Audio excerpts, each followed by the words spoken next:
Bienvenue à vous, voyageurs de l'imaginaire, dans cette nouvelle épopée onirique, tissée au cœur d'une mégalopole steampunk tentaculaire, où les engrenages et la vapeur alimentent non seulement les machines, mais aussi la vie même de ceux qui habitent ce monde extraordinaire. Dans cette ville de contraste, où l'éclat du progrès projette de profondes ombres d'inégalité, un jeune ingénieur, nommé Émile Lefebvre, découvre une vérité cachée qui changera à jamais son destin. Je vous invite aujourd'hui à rejoindre le réseau des cendres, une histoire de rébellion et de résilience, où l'esprit indomptable de l'ingéniosité humaine s'oppose à un système technocratique corrompu, sur fond de société divisée. Alors sans plus tarder, allongez-vous confortablement, fermez les yeux, et laissez-vous porter par ma voix à travers les profondeurs des tunnels secrets et les hauteurs d'escapades aériennes, où chaque nuage de vapeur et chaque engrenage signale la marche du temps et du changement. Comme toujours, si vous souhaitez aller plus loin et apprendre comment révéler toute la magie que possède votre esprit inconscient, j'ai mis à votre disposition une puissante séance d'hypnose entièrement gratuite que vous pouvez rejoindre directement en cliquant sur le lien présent dans la description de cette vidéo. Elle a été spécialement conçue pour vous permettre de plonger facilement dans de profonds états de bien-être et de relaxation qui vous aideront à vous débarrasser définitivement des effets négatifs du stress ou de l'anxiété qui ruinent la qualité de votre sommeil ou de votre vie. Pour réserver votre place gratuitement, cliquez dès maintenant sur le lien présent dans la description de cette vidéo. Ceci étant dit, il ne me reste plus qu'à vous souhaiter un merveilleux voyage. Attention, cette vidéo contient de puissantes suggestions et métaphores hypnotiques destinées à vous plonger dans de profonds états de bien-être et de relaxation. N'écoutez jamais cette vidéo lorsque vous conduisez ou faites quoi que ce soit d'autre qui nécessiterait votre entière attention au risque de vous mettre en danger.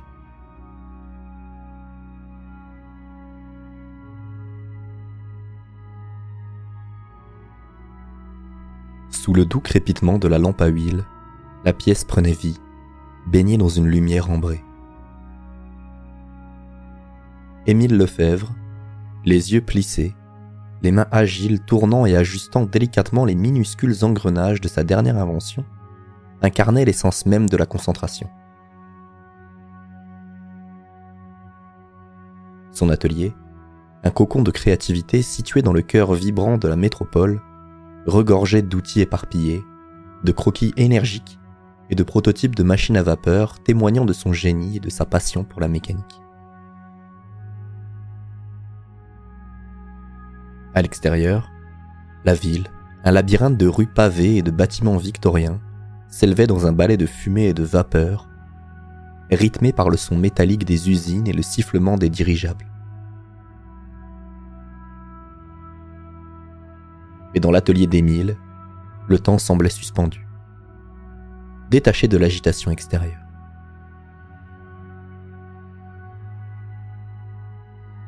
Soudain, un grincement sourd interrompit le silence. Émile leva les yeux, intrigué. Ce n'était pas le bruit habituel de la ville, c'était quelque chose de proche, de personnel. Il se leva, ses outils soigneusement rangés de côté, et suivit le son qui semblait émaner d'une section oubliée de l'atelier. Les murs, tapissés de plans, de machines complexes et de cartes de la ville, murmuraient des histoires d'innovation et de découverte. Émile se déplaçait avec une curiosité prudente, éclairant son chemin avec une petite lampe à huile. Le grincement se transforma en un cliquetis régulier, comme si quelque chose d'ancien s'était réveillé après un long sommeil. Arrivant devant une vieille armoire en chêne, il remarqua que le son provenait de derrière elle. Avec un mélange de prudence et d'excitation, il poussa l'armoire, révélant une porte métallique cachée, couverte de toiles d'araignée et de poussière.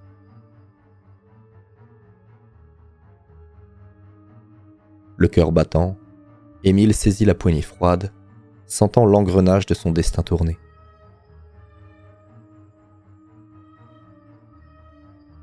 La porte s'ouvrit sur un escalier en colimaçon qui descendait dans les entrailles de la terre.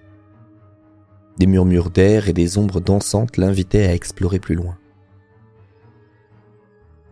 Armé de sa seule lampe et de sa curiosité insatiable, il entreprit la descente, chaque pas l'éloignant de son monde connu et le rapprochant d'un mystère oublié. Alors qu'il descendait, la lumière de sa lampe jouait sur les murs de pierre, et révélant des gravures érodées par le temps, des symboles énigmatiques et des schémas mécaniques.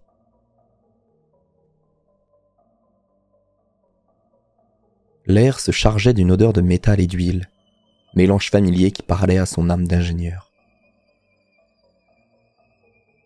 Enfin, ses pieds touchèrent le sol d'un tunnel étroit, où le silence était rompu seulement par le lointain écho de ses propres pas. Le tunnel, bordé de tuyaux et de câbles, serpentait comme une veine secrète sous la cité. L'obscurité semblait cacher des secrets, des histoires d'une autre époque, d'un autre monde. C'était un monde qu'Émile n'avait jamais imaginé. Un monde qui allait bientôt réclamer sa place dans son destin. Un monde où les engrenages du changement commençaient à tourner, silencieusement, inéluctablement.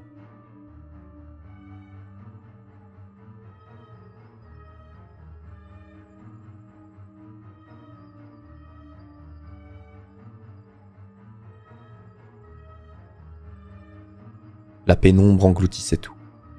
Mais Émile avançait, guidé par la faible lumière de sa lampe à huile. Les murs du tunnel, suintant d'humidité, murmuraient des échos d'un autre temps. Chaque pas résonnait sur le sol de pierre, rythmant son avancée dans ce labyrinthe souterrain. Son souffle formait de petits nuages de vapeur dans l'air frais et métallique. Soudain, des voix étouffées parvinrent à ses oreilles, brisant la solitude. Émile ralentit, son cœur battant la chamade. Il éteignit sa lampe, plongeant dans l'obscurité, et avança à tâtons. Les voix se firent plus claires, révélant des accents rudes et des tonalités résolues. Il sentit la présence de personnes, cachées dans l'ombre, comme lui. Sans prévenir, une lumière jaillit, éblouissante. Des silhouettes se dessinèrent autour d'Émile, le fixant de leurs regards perçants. Un homme d'âge mûr, au visage buriné par le travail et à la stature imposante, s'avança. Ses vêtements étaient usés mais propres, et un insigne discret ornait son gilet, le symbole d'une roue dentée brisée. « Qui es-tu et que cherches-tu ici ?» demanda l'homme d'une voix grave. Émile, décontenancé, bégaya sa réponse, expliquant sa découverte fortuite du tunnel. Ces mots s'entremêlèrent avec les engrenages de ses pensées, trahissant son incrédulité et sa fascination. L'homme l'écouta, puis échangea un regard avec ses compagnons. Il semblait évaluer les intentions d'Émile, peser sa sincérité. Finalement, le chef hocha la tête et fit signe à Émile de le suivre. Ils marchèrent à travers un dédale de couloirs et de passages secrets, chaque tournant révélant un nouveau fragment de ce monde caché. Émile observa des ateliers improvisés, des dépôts de matériaux, et même une petite imprimerie clandestine. Les murs étaient tapissés de plans, de schémas et de proclamations comme un manifeste visuel d'une révolution silencieuse. Le groupe arriva dans une vaste salle souterraine, éclairée par des lanternes suspendues. Ici, des hommes et des femmes, jeunes et vieux, travaillaient ensemble, forgeant, assemblant, discutant. L'air vibrait d'une énergie résolue, une solidarité palpable. Le chef présenta Émile comme un visiteur inattendu, puis se lança dans une explication. Ils étaient le réseau des cendres, un groupe de résistants luttant contre les inégalités et les abus de la compagnie des machines. Ils utilisaient le labyrinthe de tunnels pour orchestrer leurs actions, restant invisibles mais efficaces. La Compagnie des Machines, fondée à l'aube de l'ère industrielle, était initialement une petite entreprise dédiée à l'innovation dans le domaine des machines à vapeur. Sous la direction ambitieuse de Victor Durand, un homme d'affaires visionnaire mais impitoyable, la compagnie connut une croissance fulgurante. Exploitant les avancées technologiques et capitalisant sur la révolution industrielle, Durand étendit l'influence de la compagnie à presque tous les aspects de la vie urbaine. Bientôt, la Compagnie des Machines devint un conglomérat synonyme de pouvoir et d'autorité dans la cité, contrôlant les industries clés, les infrastructures et influençant la politique locale. Son ascension marqua profondément la société, créant une division marquée entre les élites technologiques et technocratiques et les classes laborieuses. La compagnie, symbole de progrès pour certains, devint pour d'autres un monolithe oppressant, étouffant l'innovation indépendante et exacerbant les inégalités sociales que le réseau des cendres combattait aujourd'hui si ardemment. Ces hommes et femmes vivaient dans l'ombre, mais brillaient d'une lumière intérieure nourrie par l'espoir et la détermination. Leur cause était noble, mais dangereuse. Émile sentit une connexion, un appel intérieur à se joindre à eux, à utiliser ses talents pour une cause plus grande que lui. Mais l'ombre du danger planait. Au-dessus, la ville continuait son ballet mécanique, inconsciente des ombres qui s'agitaient dans ses entrailles. Émile se tenait à la croisée des chemins, son cœur battant au rythme des engrenages du destin.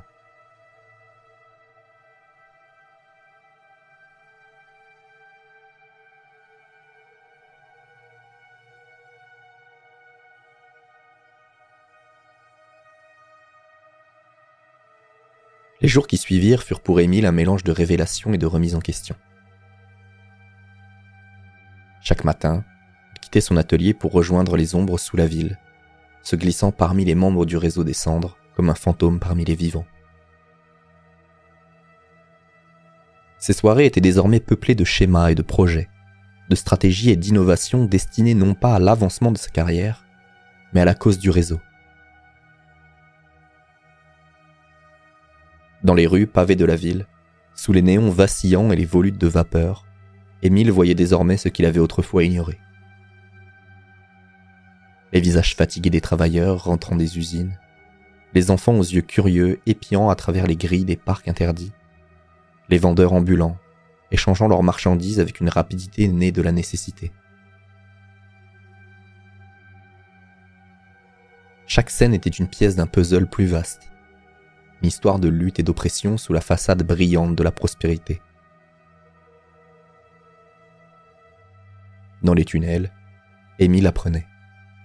Ses mains, autrefois uniquement versées dans la création de machines sophistiquées, s'adaptaient maintenant à l'art de la réparation, du détournement, de la rébellion silencieuse. Il écoutait les histoires des autres membres du réseau, chacun portant en lui une étincelle de révolte, un récit de perte ou d'injustice. Une nuit, alors qu'il travaillait à l'amélioration d'un mécanisme de distribution de tracts, une voix l'interpella. C'était Clara, une jeune mécanicienne au regard perçant et aux mains tachées d'encre et d'huile. Elle lui parla de sa vie avant le réseau, de sa famille perdue dans un accident d'usine, un drame étouffé par la Compagnie des Machines. Ces mots étaient des coups de burin, sculptant dans le cœur d'Émile une réalité qu'il ne pouvait plus ignorer. Leur conversation, entrecoupée par le cliquetis des outils et le souffle de la vapeur, se transforma en une complicité silencieuse. Ensemble, ils travaillaient, partageant idées et rêves, dans l'ombre bienveillante des tunnels. Chaque jour, Émile sentait grandir en lui une conviction nouvelle. Il n'était plus seulement un ingénieur, mais un acteur du changement. Son esprit, autrefois occupé par des rêves de reconnaissance et de succès, était maintenant animé par un désir plus profond.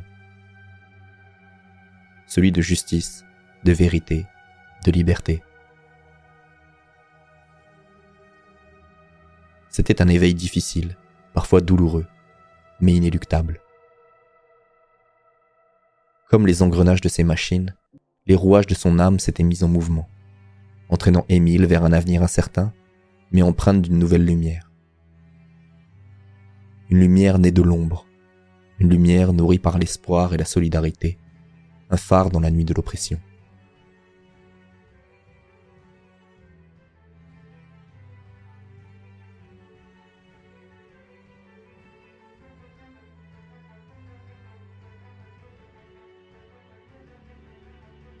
Dans le bureau richement orné de Victor Durand, haut perché au sommet de la compagnie des machines, les rouages de la suspicion tournaient avec une précision impitoyable.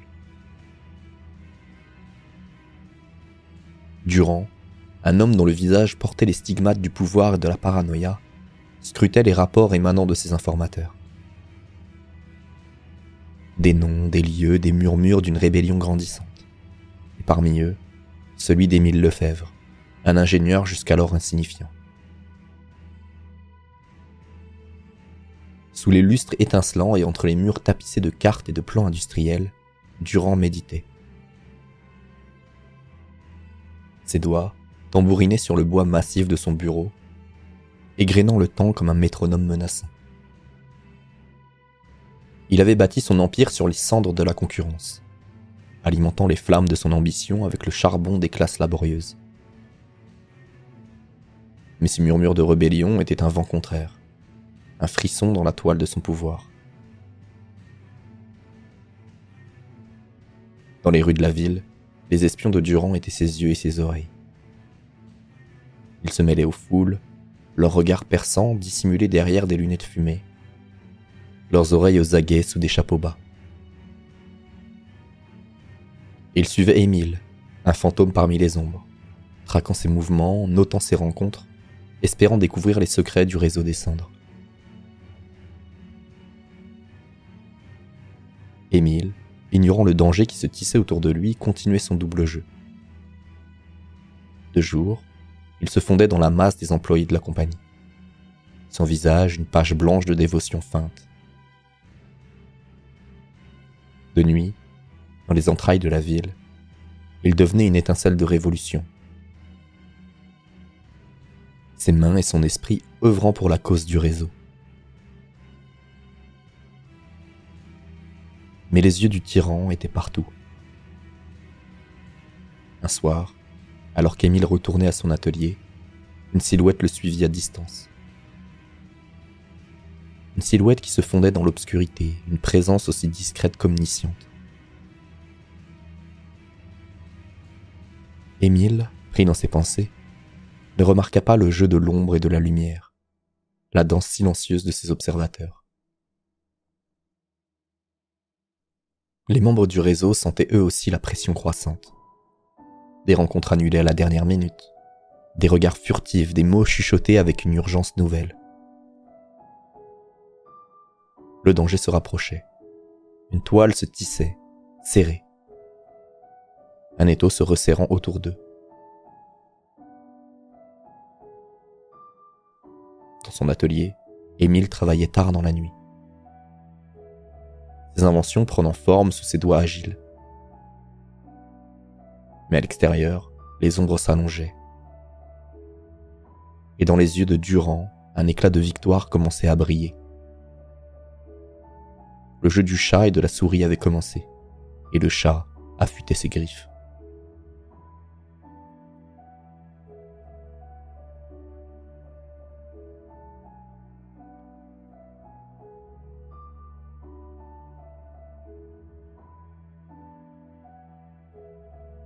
Les rues de la ville bruissaient d'une tension palpable, comme si chaque brique et chaque pavé retenait son souffle. Des murmures couraient entre les passants, portés par le vent comme des feuilles en automne. Quelque chose avait changé. Dans les cafés, les usines, sur les places publiques, les gens parlaient à voix basse, leurs yeux lançant des éclairs de défi et d'espoir. Émile et Clara, leurs visages masqués par des foulards, se faufilaient à travers la foule. Leurs mains, habiles et sûres, distribuaient des tracts imprimés dans les souterrains, des appels à la résistance, des poèmes de liberté. Chaque geste était un défi à l'autorité de Durand. Chaque mot imprimé un coup porté contre les murs de l'oppression. La compagnie des machines, ce monolithe d'acier et de vapeur réagissait. Des patrouilles plus fréquentes et véhémentes, des regards plus soupçonneux, des mains se posant sur les épaules des citoyens un peu trop curieux. Durand avait déclaré la guerre à l'ombre, et la ville en était le champ de bataille. Dans les tunnels, l'atmosphère était électrique. Le réseau des cendres préparait sa plus grande opération. Émile, devant un tableau couvert de plans et de schémas, expliquait sa dernière invention. Un dispositif capable de perturber les communications de la compagnie. Un murmure mécanique se transformant en cri de rébellion. La nuit de l'opération arriva. Une nuit sans lune, où les étoiles semblaient retenir leur éclat. Émile et les autres membres du réseau se glissèrent hors des tunnels, leurs pas aussi légers que des feuilles mortes.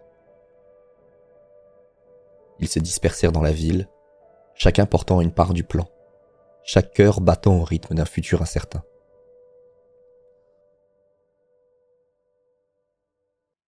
Le dispositif d'Émile fut activé, ses rouages tournant avec une précision implacable. Les communications de la compagnie grésillèrent, se brouillèrent et finalement se turent. C'était le signal. Partout dans la ville, les machines et les usines s'arrêtèrent. Dans ce silence, dans cette obscurité, la voix du peuple s'éleva. Les tracts portés par les vents de rébellion tourbillonnaient dans les airs comme des papillons de papier. Les gens les lisaient, les partageaient, leurs voix s'élevant en un chœur de résistance. La compagnie était aveugle et sourde, mais la ville était éveillée, vibrante de défis et de vie. Mais avec l'aube, la répression frappa. Durand, furieux, ordonna des arrestations, des perquisitions, des représailles. Les rues se remplirent de bottes et de matraques. Les portes furent enfoncées, les soupçons jetés comme des filets. Le réseau des cendres avait frappé un grand coup, mais le prix à payer serait élevé.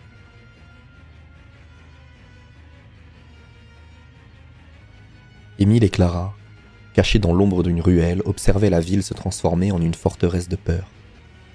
Ils se tenaient la main, leurs doigts entrelacés dans un pacte silencieux. Ils savaient que la lutte ne faisait que commencer, que chaque victoire apporterait son lot de sacrifices. Mais dans leur cœur battait l'indomptable rythme de la liberté. Une mélodie qui ne pouvait être étouffée, ni par l'acier, ni par la vapeur. La révolte des machines n'était que le début.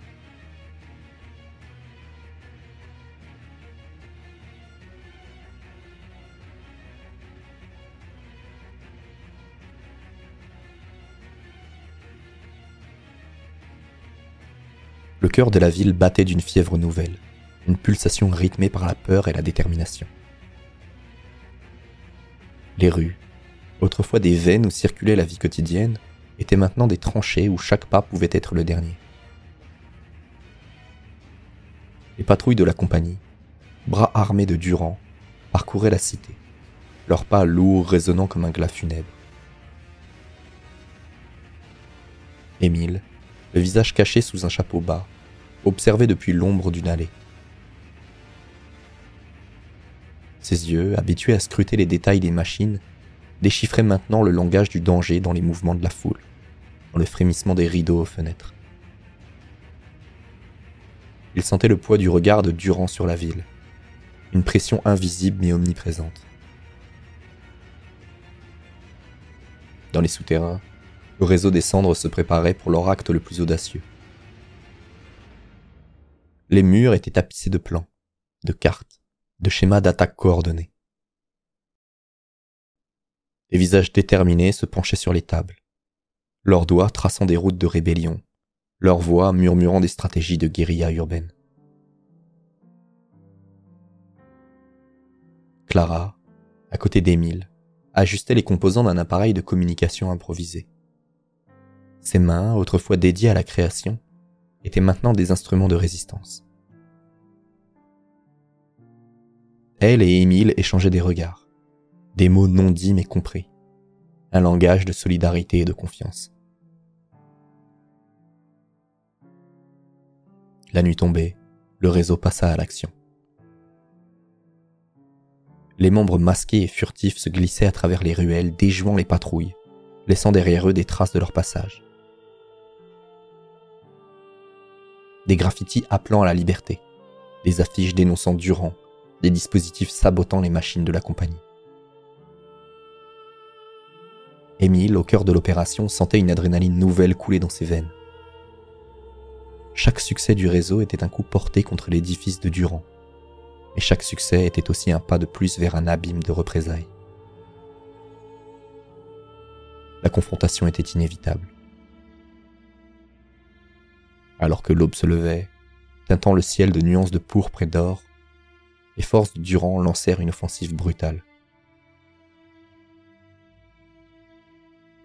Les rues résonnaient des cris, des coups, des détonations.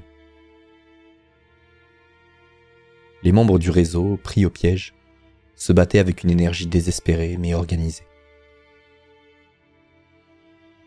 Émile et Clara, dos à dos dans une impasse, faisaient face à l'ennemi. Leurs yeux se croisèrent, un échange muet de courage et de peur. Ils savaient que ce moment serait déterminant, non seulement pour leur survie, mais pour l'avenir de la rébellion. La bataille dans les rues était un chaos de fumée, de feu et de métal. Les machines bipèdes de la compagnie, gigantesques et implacables, affrontaient la ruse et la détermination humaine. C'était un affrontement entre deux mondes, un combat pour l'âme de la ville. Dans le tumulte, Émile et Clara se frayèrent un chemin, déterminés à porter un dernier coup, un message qui résonnerait dans toute la cité. Leurs mains travaillaient ensemble, leur esprit uni dans un dernier acte de défi. Le soleil se levait, baignant la ville dans une lumière nouvelle. Une lumière qui révélait les cicatrices de la nuit, mais aussi l'espoir d'un nouveau jour. Le réseau des cendres avait marqué la ville de son empreinte, un symbole indélébile de résistance. Mais à quel prix ?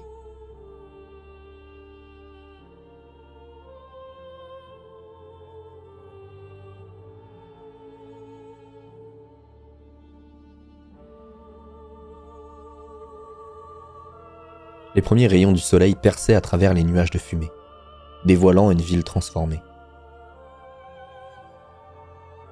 Les rues, jadis des corridors de routine et d'ordre, portaient maintenant les stigmates d'une révolte nocturne. Des murs éclaboussaient de slogans de liberté. Les immenses machines bipèdes de la compagnie gisant inertes, vaincues par l'ingéniosité humaine. Au cœur de cette ville éveillée, Émile et Clara, épuisés mais triomphants, se tenaient devant la grande place, le théâtre de la confrontation finale. Leurs regards se portaient vers le siège de la compagnie des machines, où Victor Durand, acculé, faisait face à son empire chancelant. Les citoyens, rassemblés en masse, exprimaient leur colère et leur espoir avec une force nouvelle. Chaque visage racontait une histoire. Chaque voix s'élevait en un hymne de changement. Ils n'étaient plus des spectateurs silencieux, mais des acteurs de leur propre destin. Durand, depuis les hauteurs de son bâtiment, observait la scène avec un mélange de mépris et de réalisation. Son regard croisa celui d'Émile. Un échange silencieux où la défaite se mêlait à la reconnaissance réticente de la valeur de son adversaire. Dans un geste de désespoir, Durand tenta une dernière manœuvre, révélant des documents longtemps cachés. Des secrets qui liaient la compagnie à la vie même d'Émile. Des révélations sur son passé, sur ses origines, sur les liens entre sa famille et la compagnie.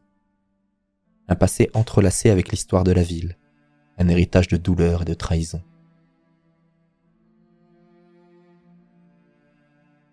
Mais confronté à ces vérités, Émile sentit un tourbillon d'émotions. La colère, la tristesse, la compréhension.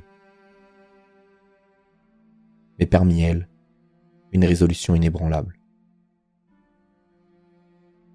Son combat n'était pas seulement pour la justice ou la rébellion, mais pour la réconciliation avec son propre passé. Clara, à ses côtés, lui offrait un soutien silencieux, une présence qui parlait de confiance et de partage.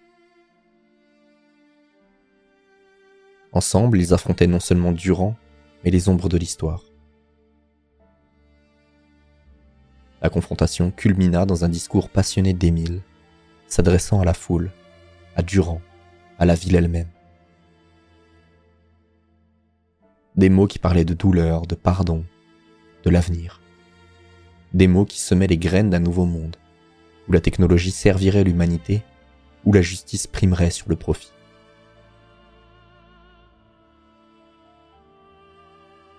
On ne sut jamais ce qu'il advint de Victor Durand et comment il a pu s'échapper. Vaincu, il s'éclipsa dans l'ombre de son empire déchu, laissant derrière lui une compagnie ébranlée, mais un peuple fortifié. La ville, libérée de ses chaînes, respirait un air nouveau, chargé de possibilités et de promesses. Émile et Clara, main dans la main, contemplaient l'aube de ce nouveau monde. Leur lutte avait été un voyage à travers les ténèbres, mais ils en émergeaient maintenant illuminés par l'espoir. La révolution des machines était terminée, mais la révolution des cœurs venait juste de commencer.